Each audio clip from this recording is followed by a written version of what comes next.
Hey, hey, hey. Happy, what is it? Wednesday. The holiday has me off in terms of the days, you guys. Happy Wednesday. Come on in. Let me get Instagram all set up here. Hold on. I'm almost done. Hey there, people on Instagram. How are you doing? I can't see. It might help if I put my glasses on. So, how are you doing, everybody? Come on in. Come on in. I am so excited to continue my 24/7 project with you. All right. If you are new to me, let me just tell you really quickly who I am. I'm almost done. And then I will let you know what I'm talking about when I say the 24/7 project. Okay. All righty. So, hi, hi, hi. Come on in. Come on in. Hey there, Instagram. Great to see you. Come on in. All righty. As I'm getting you all set up. Hey there, everybody on Facebook, on LinkedIn, on YouTube. Great to see you. Thanks so much for hopping with me and riding with me yesterday. I've gotten so much great feedback. I'm sorry, guys. This is normally set up better by now, but having some issues today. Okay. All right. I think I am good to go. All right. Great to see you all. Wonderful to see you. Hope you are having a wonderful start of 2024. Look to really kick off this year. I decided to do something a little special with you for this first week. I'm engaging in something called the 24/7 project. Okay. So, what is the 24/7 project?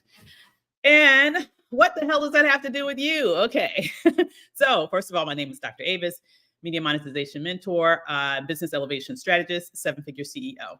I am here to really help you over the course of the next, 4 more days. This is a 5-day process I'm taking you through in terms of figuring out how to make 2024 your seven-figure year. That's why it's the 24/7 project. Now, when I talk about seven figures, I'm talking about seven figures in the way that we traditionally think about it with regards to your revenue goals with your business, but I'm also thinking about it with regards to creating what I like to call a seven-figure life. That is a life of abundance in every way that you can imagine, a life that is fulfilling, a life that is powerful, a life that is loving, a life that is joyful, a life that is healthy and happy and all of the things, right? Really feeling a life that is aligned with the meaning of the number seven, which is that of perfect alignment, perfection, like, and not that we're looking for a perfect life, but we're looking for to create a life that is perfect for you, one that brings you all of those wonderful things that I just mentioned before. And so, good morning. How you doing, Donald? And so, in terms of this 24/7 project, I'm just popping on for a few minutes each morning uh, for the first 5 days here to give you my 5 tips around what you need to do in order to make this your seven-figure year. Now, if you didn't see yesterday, definitely go back and watch that video because it was very important. It's foundational. It's about vision casting. And my take on vision casting is a little different from most people. So definitely go back and watch that if you missed that. All right. But today we're going to move on to day 2. Okay. Day 2 associated with the 24/7 project. And today we're going to talk about the second very critical area that you have to have tuned in, honed in your life in order to hit seven figures this year. And this is around the concept of selecting your circle. Okay. Selecting your circle. So somebody put that in the chat. Select my circle. Okay. Select my circle. So let me be very clear. Good morning. Good morning. Oh, there goes Ashley. How you doing, Ashley? That's my incredible makeup artist. She's amazing. Hey, Moni Love. Great to see you. Hey, girl. So this is what I mean. Blessings to you too, Yvette. Select your circle. There was a Harvard study recently that looked at people who were high achievers and those who were not. And the most critical factor this study found as it relates to absolutely as it relates to that person's success, okay, was not the degrees that they had. It was not even what sort of family they were born in, like if whether or not they were born with a spoon in their mouth, Lord, silver spoon in their mouth. The most critical factor that ultimately led to people's success was with whom they surrounded themselves, like who was in their circle. who was in their circle. I want you to think about that. Who is around you in every way, shape, and form in your life? Who is in your professional circle? Who is in your personal circle? And when I say personal circle, I'm talking about friends. Who is even in your circle when it talks about your family? Because though you're born in families, absolutely, you can decide, even within your family unit, if there is a toxic individual there, you can and you should regulate your interaction with that. Okay. So you need to be very selective about your circle. Your circle is the number one indicator of your success. I think oftentimes we feel like we fall into circles. We're born into circles. But people who understand the importance of really reaching very high goals understand that they need to be selective with their circles. So let me sort of break that down in the various different ways. So, first of all, let's talk about your professional circle. Like, who is that? Okay. And who should be there and who shouldn't? All right. Your professional circle should be reflective of people who are on a similar journey than you. I know oftentimes we think about only mentors, but your peers are very important. I'm going to get to the mentors and all that stuff soon. Okay. But I want you to think of the people that are on the journey with you, your peers. Be selective about that circle. Here's what I want you to know. You want to run with the big dogs. You want to run with people that got big dreams. You want to run with people who will stretch you, who will push you, who will motivate you, who will pull you, not because they're in your ear talking, it's because they're doing it. And it makes you want to do it, right? Because it is a positive sense of peer pressure, positive peer pressure. Do you understand? An analogy that I use also with this is I think about this concept of playing up. I had a conversation with a client of mine not so long ago, and it made me reflect back on my childhood too. And she has a very, very successful son, professional athlete. And she was talking about an experience that she had when he was younger, in which when he was playing travel ball, he was playing up. He was playing in the league at an age level that he wasn't at yet. Okay, he was playing up. Um, I had a similar experience growing up myself. Now, not a professional athlete, but I used to always play ball with the boys. Like I was a tomboy, and when I played basketball in the mornings before school started, it's a long story, it would always be with a bunch of boys. I was typically the only girl on the court. I was playing up.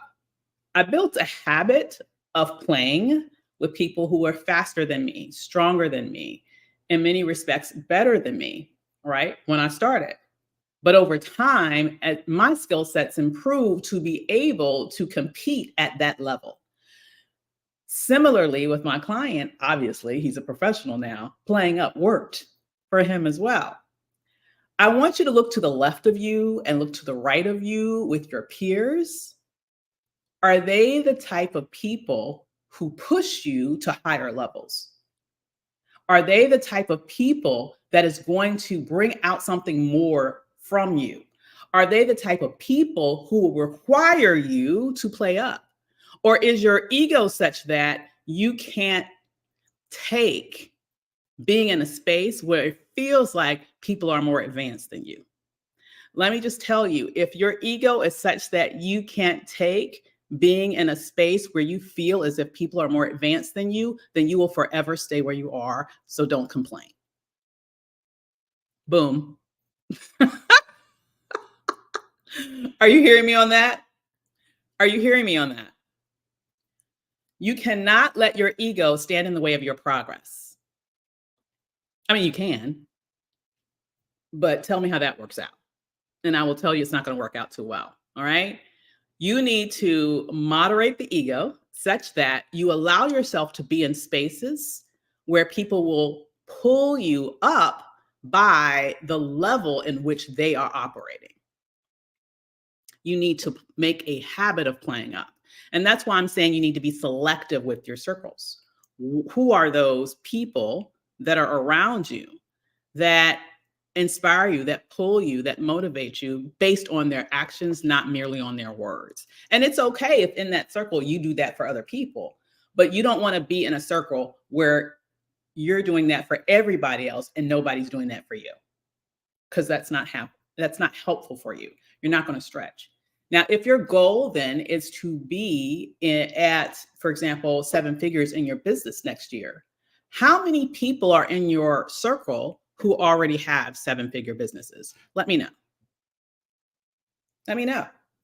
Like, are you really serious about that goal? Because if you're serious about that goal, why are you not in a space where you are around, where you can be consistently interacting with and in contact with people who are already there? You will learn so much through sheer osmosis in terms of how they operate, in terms of what they do and what they don't do, in terms of how they spend their time and how they don't.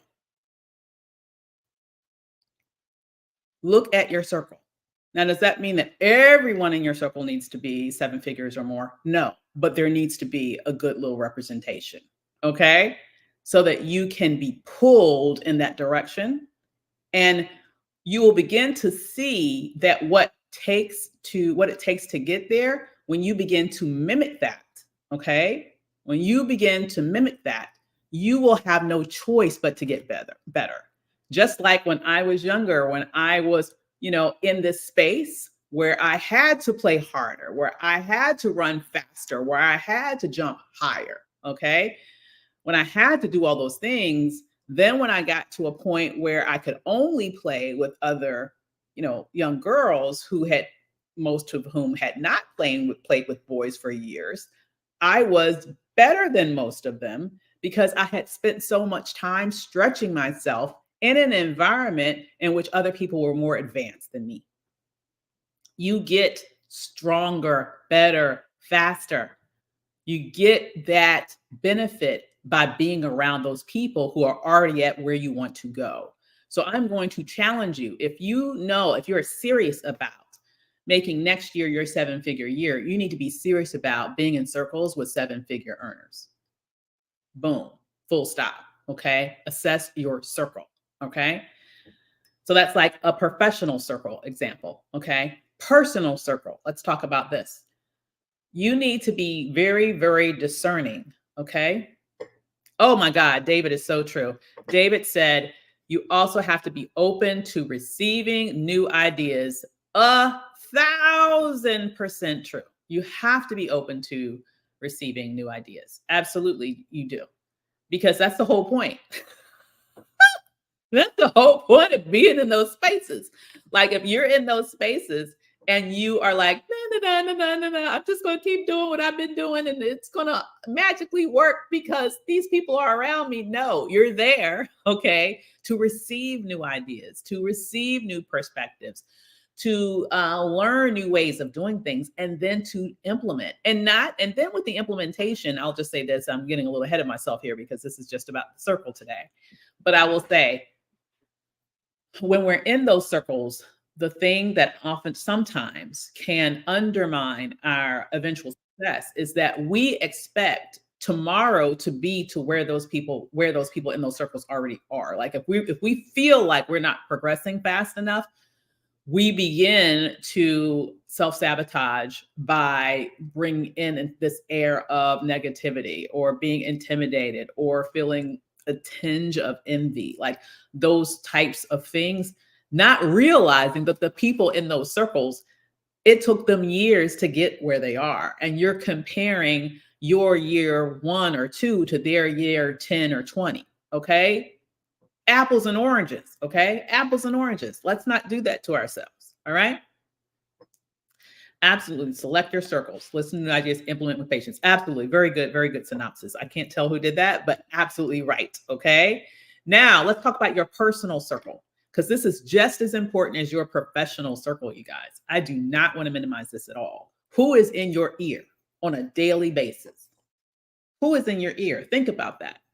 That could be your partner, your spouse, your your family members who you're very close to, your friends who you're very close to, people who are consistently shaping your mind by their words and their actions, people who are consistently impacting your heart by their words and their actions. You need to have people who are unapologetically team you all the time, all the time. And you will find in life, I'm just going to step on some toes this morning, you guys. You will find in life that sometimes you believe people are unapologetically team you, but what they are is they're unapologetically team what I can get from you. Uh-oh. Did I say that? Yes, I did. Okay. Anybody been there? Okay. You will find if you really start to sort of put things together, because oftentimes we go into relationships with open hearts. We go into relationships thinking the best of people's intentions. And hopefully most of the time we're true. They play out. But sometimes people are what I can get from you. They are not team you. And you have to, when emotions are caught in that situation, sometimes it is very, very hard to see that for what it really is. I want you to have this be the year where you are critically using your critical thinking skills to assess the quality of your personal relationships. Okay? Take a moment to take the emotion out of it. Take a moment to take um, whatever guilt might be associated with, going in a different direction out of it. Like, take that out of it and look at the facts. Like, just the facts, ma'am. Just the facts, sir. Is this a reciprocal relationship, or is this a relationship where one of you is giving, giving, giving, and they're just taking, taking, taking? These are people that I like to call emotional vampires. All they do is they drain the life out of you emotionally on a day to day basis because you're giving, they're taking, they're never replenishing. It is not reciprocal, it is a one-way street. They're there to take, they're not there to give. Some of us are such open hearted and generous people that we give people, we see it, but we give people second chances, third chances, fourth, fifth, 10th chances. Is there anybody? You don't have to raise your hand. You don't have to put anything in the chat, but I believe that some of you know what I'm talking about. Yes? Some of you know what I am talking about. Absolutely, Natalie. Reciprocity in relationships is absolutely key. All right. Good morning, Francesca. Great to see you. So I want you to really have a very, very hard look at who is in your personal circle. Who is in your personal circle, and assess, is this person someone who is there for me when I need them, just as I am there for them when they need me? Is this person that speaks life into my dreams, into my possibilities, into my aspirations and my goals? Is this person here to sort of dust my knees off, okay, when something doesn't work out the way that I thought it was going to work out? Because hello, we've all been there. We all make mistakes. We all turn left when we should have turned right. And then when we realize this, the whole thing has gone awry, okay? How does that person react in those moments? How do they react in those moments? Think about those moments. If you had any times in this past year where something went wrong, who was there for you and who was MIA? Who is off, la la la la, doing their own thing, okay? But when they need something, they expect you to deliver. Who is that? Okay? I need you to release. I need you to make the commitment to you to let that go. And I need you to be willing to do that, even if it will look like you're the bad guy. Who cares what other people think about whether or not you're the bad guy? You have to do what is right for you. They don't know the full dynamics of what's going on in that situation. All right? Do you hear what I'm saying? Chef say, hey, great to see you, girl. She said, I discontinued a friendship for 30 plus years. I realized it was a one-way street. Damn. I know that was hard for you, girl. Good for you. Good for you to choose you. Woo, Natalie says, I've been guilty of giving 10th chances. Yes, ma'am. Thank God for therapy, boundaries, and change. Absolutely. Ashley said, I was dealing with a narcissist that tried to suck the life out of me. Oh my God. I hear you. We have all been there. And if anyone's like me, like I'm a very empathetic person, and I'm an empath. So I'm very, very sensitive to emotion. And it really hurts me if I feel like I'm hurting someone else. Is there anybody else here that's like that? So it's not fun. I realized, Chef, when you did that, that was not an easy thing for you to do. I realized because I know you and I know you're a caring person. So I know that was not easy. That was likely literally painful for you to do to release that relationship. I need you to give yourselves permission. I need you to give yourselves permission to do what you have to do and to sever those ties that are not only not benefiting you, these are ties that literally are hurting you. I want y'all to understand they're hurting you. Okay? You have to be bold enough to sever those ties right now, such that even if you look like the bad guy, even if you look like the bad guy, even if you are wrong in some way, shape, or form, even if you feel hurt by that, because you care for that person still. I'm just saying, I'm just speaking, very plainly and honestly today. It's not like you're a human being. You're not AI. You're not a robot. You have emotions. Emotions are not like light switches. We cannot cut them on and off. Okay. Sometimes you have to endure a little bit of pain in the extinguishing of a relationship in order for you to feel the full sense of abundance that is on the other side of that anchor that is holding you back emotionally, probably even physically. I mean, these things can have negative impacts on your health. Do you see what I'm saying? Do not allow that energy in your circle this year. Because for you to achieve something that you've never achieved before, you do not have the bandwidth to carry with you dead weight. Are you hearing me? You do not have the bandwidth to carry with you dead weight to your next level. Release. Release that. And when you release those individuals from your life, you will find that the people who are left, it's like your all-star team. It's like your version of the all-star team. Okay? That's what you want your circle to look like. You want your circle to be airtight, strong, like they are 1,000% team you, just as you are 1,000% team them. Okay. We are not going to bring this out of kilter type of dynamic into the new year. 7 means alignment. The number 7 stands for alignment. This is out of alignment. So this is why I'm talking about a 7-figure business and a 7-figure life. When you are releasing these people, you are bringing your life back into alignment. Does this make sense, guys? I hope you guys are getting me. Yeah. Hey, Shashida. Oh my goodness. It's difficult as an empath. I attract narcissists. I hear you. I hear you.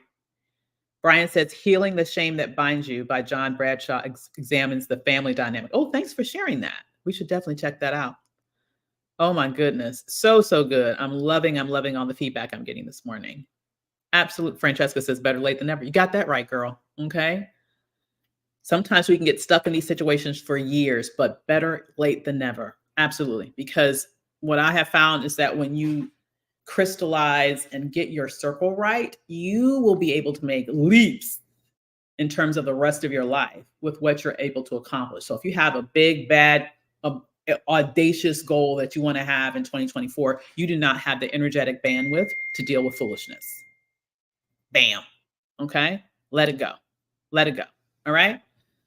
So I want you to really be very critical and discerning about your circles. Okay.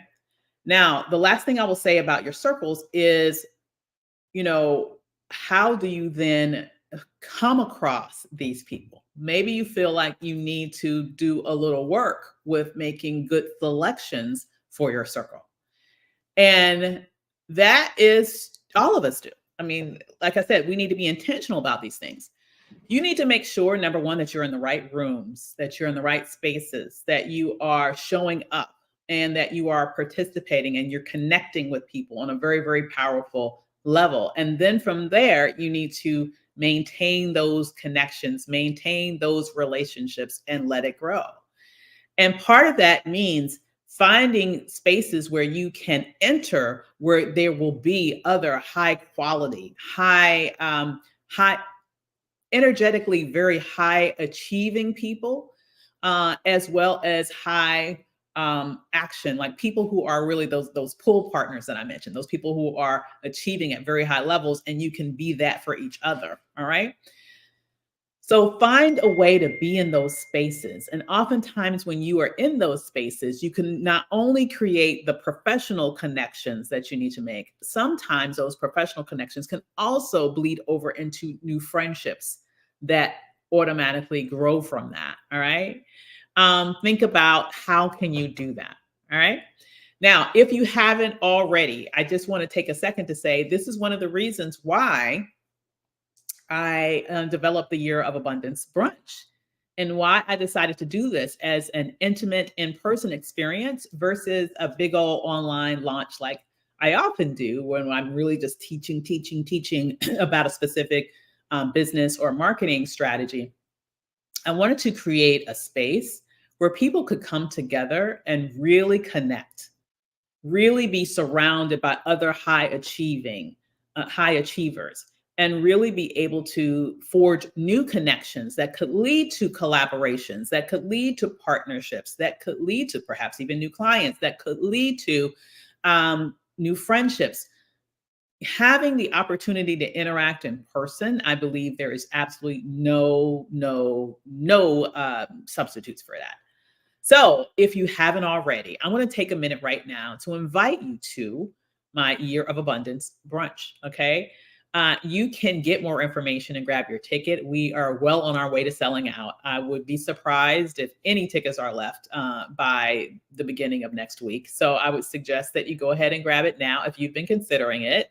Go to yearofabundance.com, get that ticket, yearofabundance.com. I'm sorry, yearofabundancebrunch.com. That's yearofabundancebrunch.com, and grab that ticket, because this is a space where you're not only going to have the ability to, have a beautiful five-star dining brunch experience. It's at the beautiful St. Regis Hotel in Washington, D.C., right down, smack down in the middle of the city, Black Lives Matter Plaza, literally across the street from the White House.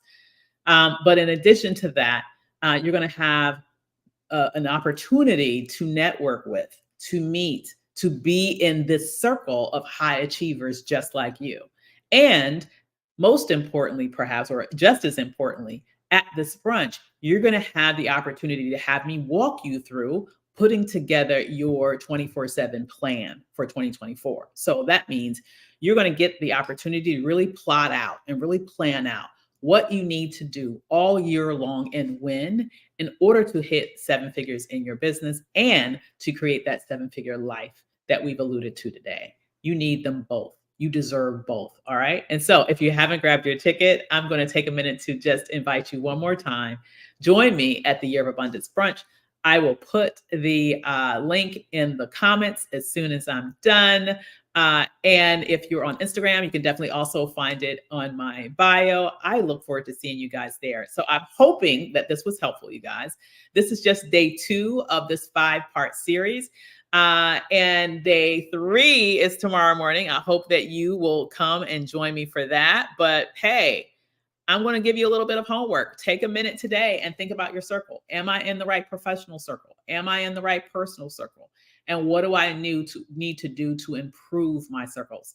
I will tell you, one of the things you can do is to join me at the Year of Abundance brunch.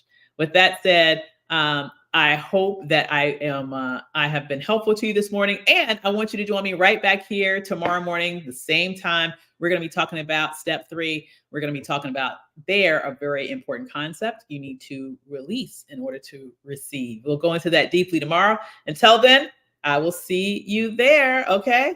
Question: is this specifically for Black women? Yes, Francesca. This is we are, obviously we're not having a stop sign at the door, but we really have, this is really a professional Black woman networking experience. So if you are a sister who is a business owner, a high performing professional, we definitely would love to see you there, because I feel like this is a very special moment for us to get together and support each other at the beginning of the new year. We also will have some prizes there for a couple of folks, people who've come the furthest and people who have brought the most friends. I have some very special prizes for you that are prizes that were secured from Black women-owned businesses. So you will definitely want to be in the room for those as well. So great question, Francesca. Definitely come enjoy this experience. You can get more information at the Year of Abundance brunch.com. Okay. And grab your tickets there before they're all gone. All right. With this said, I hope you guys are having a wonderful, wonderful 2024 so far. I hope that you have enjoyed today's segment on the 24/7 Project. And I will see you right back here tomorrow morning. Okay. You are welcome, Francesca. All right. With that said, have a wonderful day, you guys. I'll see you tomorrow. Bye.